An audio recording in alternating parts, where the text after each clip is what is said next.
Ekman का सिद्धांत। Ekman spiral का सिद्धांत।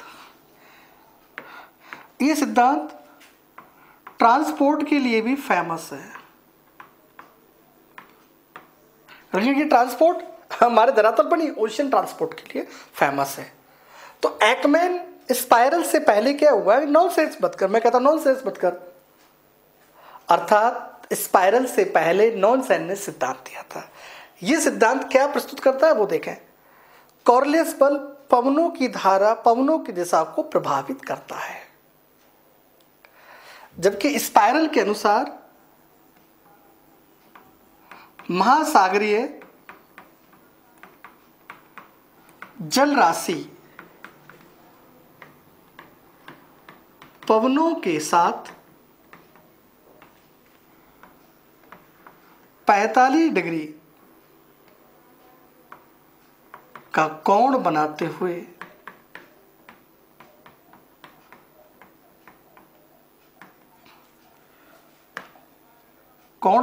हुए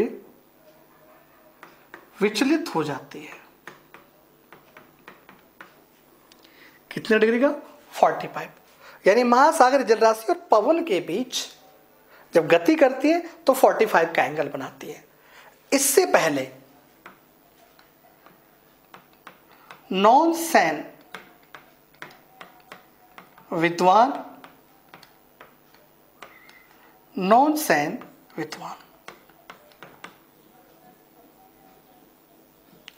इन्होंने क्या देखा? ग्रीनलैंड के निकट जो आइसबर्ग है वो ध्रुवीय पवनों के अनुसरण न करके कुछ विचलित होते हुए गति कर रहे थे। तब उन्होंने कहा कि महासागरीय धाराएं पवनों के साथ गति न कर थोड़ा सा विचलित गति करती हैं। लेकिन इसको गणितीय रूप से समझाने का श्रेय एकमैन स्पाइरल को है। इन्होंने यह सिद्धांत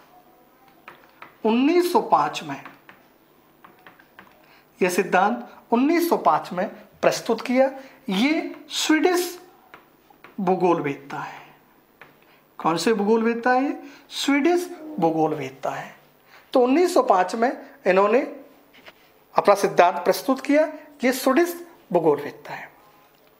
तो इससे पहला जो प्रयास किया नॉनसेंस पहला व्यक्ति था जो महासागरीय धाराओं की गति की चर्चा करता है और महासागरीय धाराएं और पवनों के बीच क्या रिलेशन है वो चर्चा नॉनसेंस करता है। लेकिन गणितीय रूप में चर्चा कौन करता है? Ekman spiral. तो इस सिद्धांत को एकमैन स्पाइरल करते हैं। अब क्या होता है?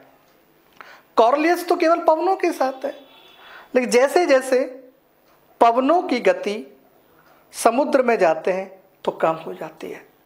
तो क्या समुद्र में अब महासागरीय धाराएं चलेंगी? क्योंकि मूल कारण क्या है? महासागरीय धाराओं चलने का कारण पवन, जबकि पवन की गति कम है तो क्या होगा? महासागरीय धाराएं चलेंगी, लेकिन वो किस प्रकार चलेंगी वो एकमैन स्पाइरल के अनुसार देखेंगे। तो एकमैन महोदय के जैसे हम लोग ये मैप देखें,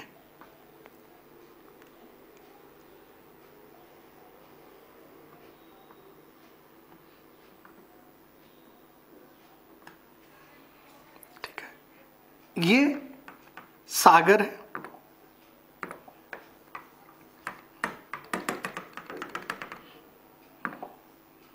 और यहां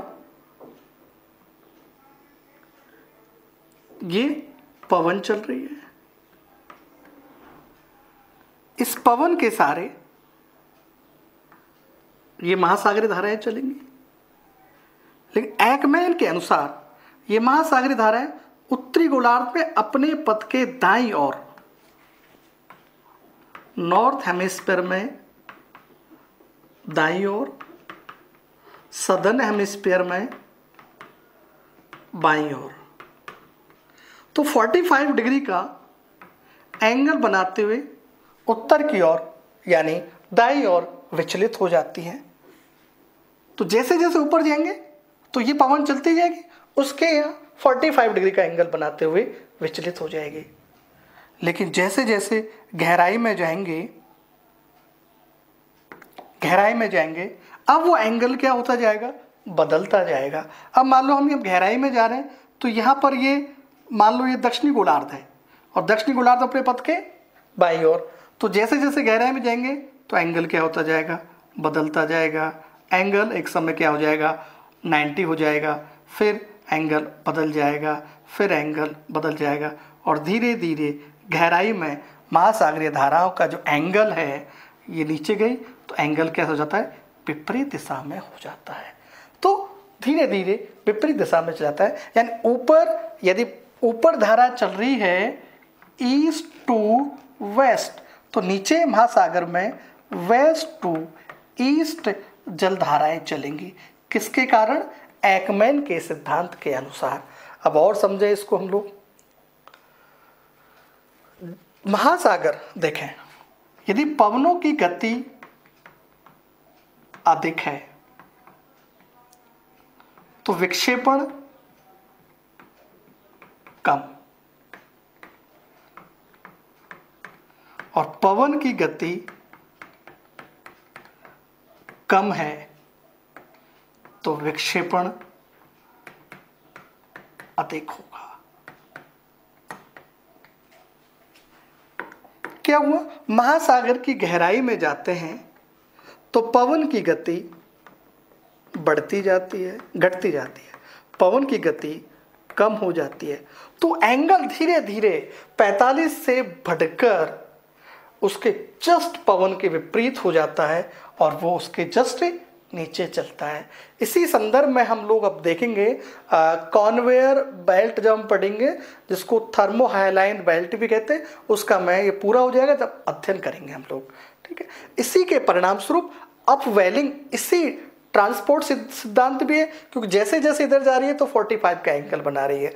तो इसी संदर्भ में हम लोग अपवेलिंग और डाउनवेलिंग को पढ़ेंगे अकॉर्डिंग टू एकमैन के सिद्धांत के अनुसार। और देखें, मान लो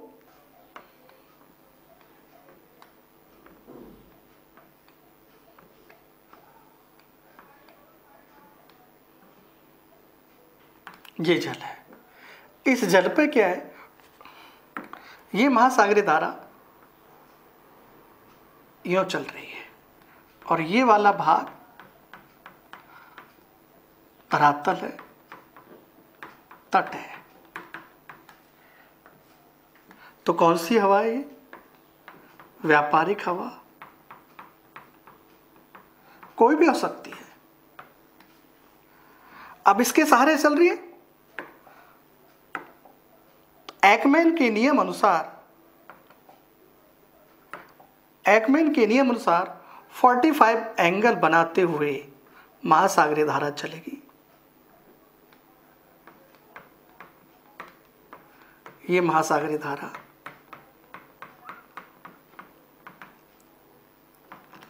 अब इससे ये क्या हो रही है, दूर हो रही है, तो इसको क्या बोलेंगे, डाइवर्जेंस हो रही है। जब धारा तट के सहारे चल रही है और एकमैन के नियम अनुसार वो 45 का डिग्री एंगल बनाते हुए तट से दूर हटता जाता है, तो दूर हट रहा है तो क्या हो रहा है, डाइवर्जेंट हो रहा है, और डाइवर्जेंट हो रहा है तो ये स्थान क्या हो जाता है, खाली हो जाता है, और धीरे धीरे ये धारा इसके जस्ट नीचे विपरीत चलना प्रारंभ कर देती है एकमैन के नियम, और धीरे धीरे ये धारा ऊपर की ओर हो जाती है, और यहाँ ये ठंडी धार, ये ठंडा जल है, नीचे वाला ठंडा जल है, ये ऊपर आ जाता है, तो इसको कहते हैं अपवेलिंग। क्या कहते हैं, अपवेलिंग। और यह न्यूट्रॉन्स की मात्रा बढ़ जाती है, और जब न्यूट्रॉन्स की मात्रा बढ़ जाती है तो ये पूरा एरिया हाई प्रोडक्टिविटी हो जाता है। कैसा हो जाता है, हाई प्रोडक्टिविटी हो जाता है, उत्पादक क्षेत्र हो जाता है। तो बहुत उत्पादन क्षेत्र हो जाता है महासागर में, क्योंकि हम मछलियाँ विकसित हो जाती है, और ये जो धारा है ये इधर चलना प्रारंभ करती है पूर्व की, पश्चिम की ओर, और ये किधर चलने का प्रारंभ करती है, पूर्व की ओर। तो ये पश्चिम की ओर चलना प्रारंभ करती है, जबकि ये वाली धारा ईस्ट की ओर चलती है। तो जैसे डाइवर्जेंस होता है तो वहां अपवेलिंग हो जाता है।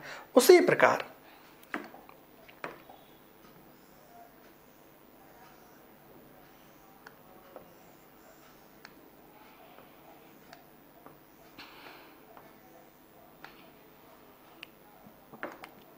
ये धरातल है,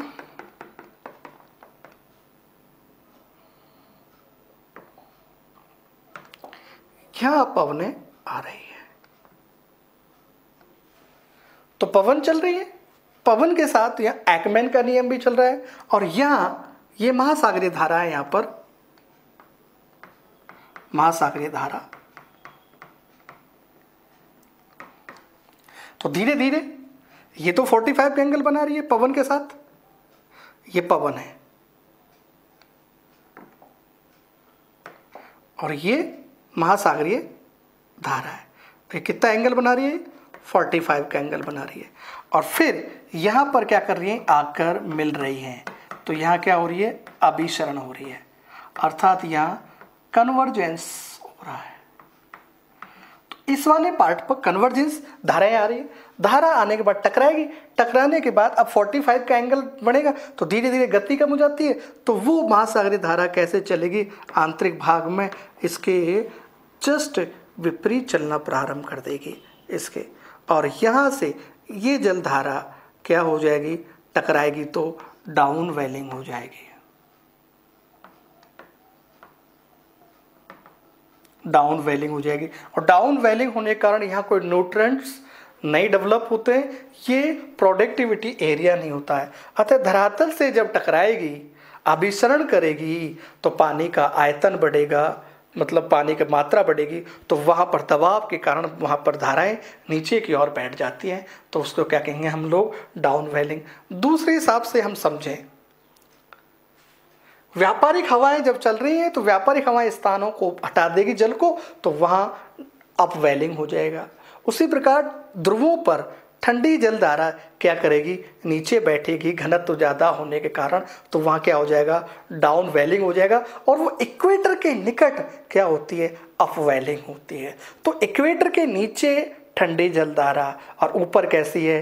गर्म जलधारा। मतलब ये ऊपर गर्म जलधारा है तो ये नीचे ठंडी जलधारा चलेंगी, जिसके कारण क्या होगा? दोनों का मिलन होगा और वहाँ कोहरा बन जाएगा। और इसलिए यह क्षेत्र अच्छे जलमार्ग के लिए नहीं जाना जाता, कोहरा होता है। यहाँ पर जहाज चलाना मुश्किल होता है, नौकायान मुश्किल होता है। तो इस प्रकार ये एकमैन का सिद्धांत है। तो 45 का रूल्स, और नीचे गए तो क्या हुआ? उल्टा हो जाता, धीरे धीरे धीरे एंगल बढ़ता जाता है।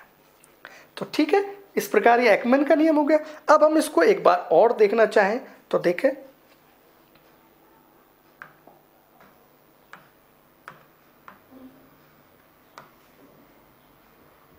देखिए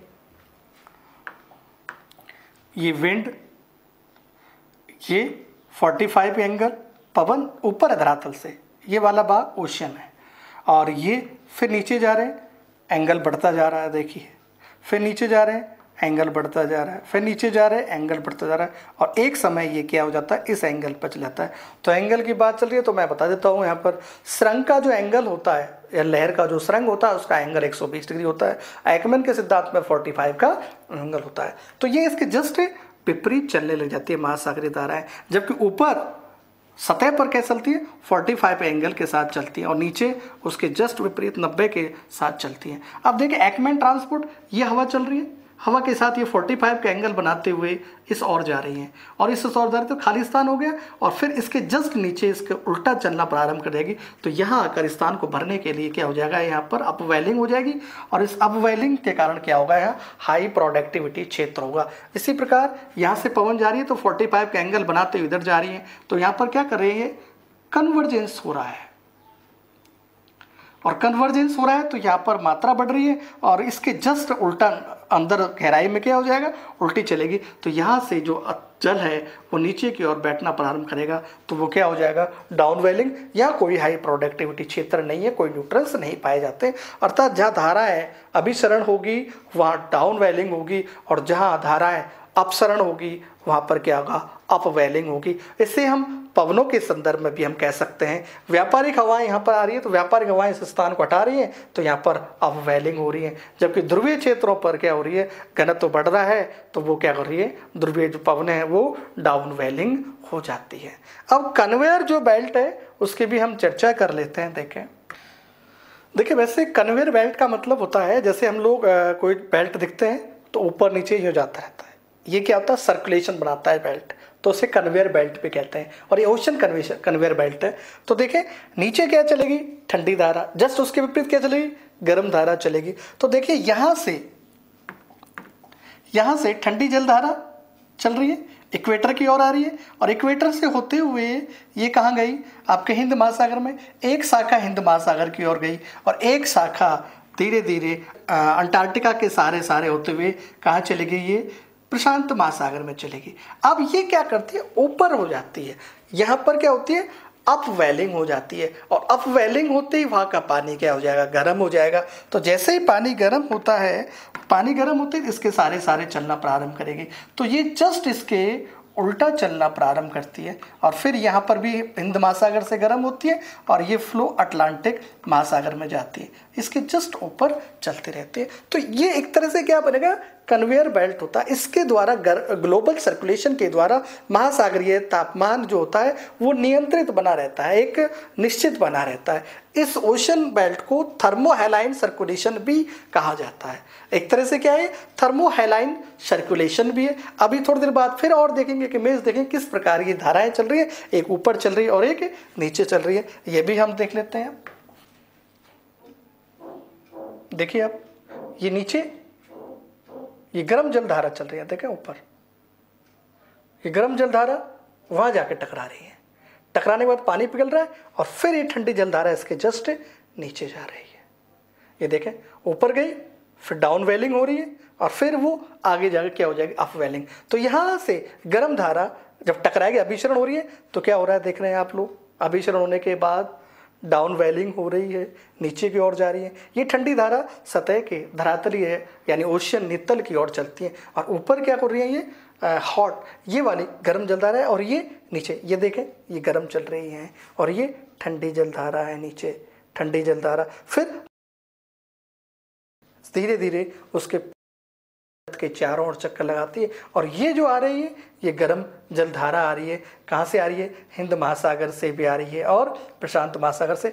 इनकी एक शाखा देखें आप लोग, एक शाखा जो नीचे जा रही है वो कहाँ जा रही है, हिंद महासागर में ऐसे जा रही है, हिंद महासागर में भी जा रही है, और दूसरी शाखा प्रशांत महासागर में भी जा रही है, और वहाँ से गर्म जलधारा जो ऊपर से ये आ रही है।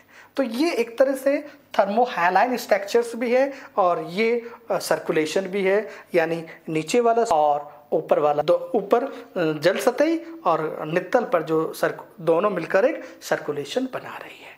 ठीक है, अब चलते हैं।